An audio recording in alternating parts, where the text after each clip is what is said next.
નમસ્કાર વિદ્યાર્થી મિત્રો, કેમ છો? મજામાં? ચાલો, આજે આપણે ધોરણ 10 વિષય ગુજરાતી અને પાઠ 5 દીકરી એના સ્વાધ્યાયનું સોલ્યુશન કરવાના છે. પણ એની પહેલાં એક મહત્વની સૂચના. અત્યાર સુધી આપણે તમારા વિષય ગુજરાતીના 4 સ્વાધ્યાય છે, 4 પાઠના એનું સોલ્યુશન કરી ગયા છે.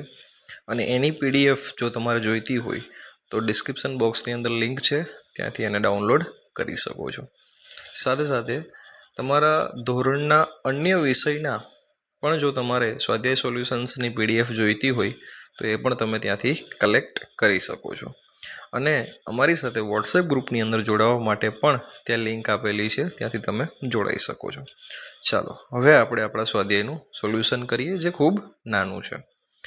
પ્રશ્ન નંબર 1 છે, નીચેના પ્રશ્નો માટે આપેલા વિકલ્પોમાંથી યોગ્ય વિકલ્પ પસંદ કરીને લખો. દીકરી સ્વર્ગમાં કયા સ્વરૂપે દેખાય છે? તો દેવીઓની ઝલકમાં આપણને દીકરી દેખાય. શેમાં દેખાય છે ભાઈ? દેવીઓની ઝલકમાં.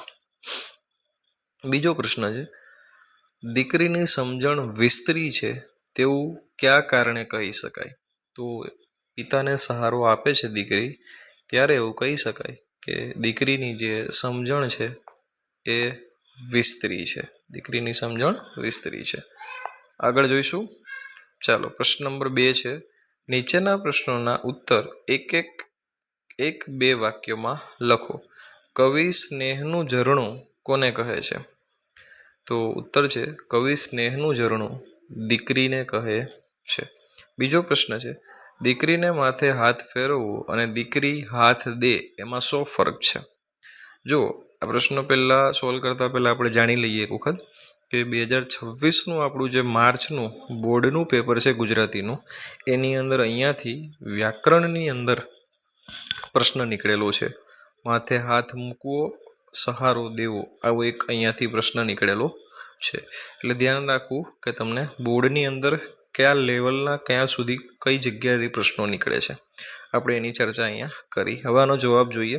દીકરીને માથે હાથ ફેરવવો અને દીકરી હાથ દે એમાં ફરક છે પિતાનું વહાલ અને દીકરીનો સહારો. એટલે કે દીકરીને માથે હાથ ફેરવવો એ પિતાનું વહાલ છે, અને દીકરી હાથ દે એમાં દીકરી પપ્પાનો હાથ પકડે એનો મતલબ દીકરી સહારો આપે છે પપ્પાને, એવો મતલબ થાય.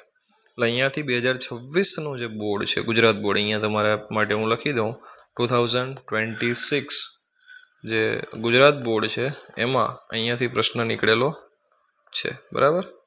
ચાલો આગળ વધીએ. પ્રશ્ન નંબર 3 તરફ. નીચેના પ્રશ્નોના 5-7 વાક્યોમાં ઉત્તર લખો. પહેલો પ્રશ્ન છે, દીકરીનો ઉછેર કેવી રીતે થવો જોઈએ તે તમારા શબ્દોમાં લખો. એટલે તમારા શબ્દોમાં અહીંયા તમે લખી દીધો છે, જે તમે જોઈ શકો છો. બરાબર. ચાલો આગળ વધીએ. પ્રશ્ન નંબર 2 તરફ. નીચેની કાવ્ય પંક્તિ સમજાવો. સ્વર્ગની એક દેવીની ઝલકમાં દીકરી છે, સુખડ ચંદન ને કુમકુમના તિલકમાં દીકરી. બરાબર. આને તમારે સમજાવવાનું છે, વિચાર વિસ્તાર જેવું નથી, અતિ ટૂંકમાં સમજાવવાનું છે, જે અહીંયા આપણે સમજાવ્યું છે. તો અહીંયાથી તમે એને લખી શકો છો. દીકરીનું મહત્વ આ પંક્તિઓમાં પ્રકટ થાય છે. સ્વર્ગની એક દેવીમાં દીકરીનું સ્વરૂપ છે એવું કવિ કહેવા માંગે છે. સુખડ અને ચંદનની જે સુગંધ છે વગેરે વગેરે અહીંયા તમે જોઈ શકો છો. તો આપણું આ સ્વાધ્યાય છે એ ખૂબ નાનું છે, પણ મેં જેમ તમને કીધું PYQનો એક ક્વેશ્ચન તમને બતાવ્યો એ મુજબ આ અગત્યનું છે. તો આવા જ અવનવા વિડીયોઝ જોવા માટે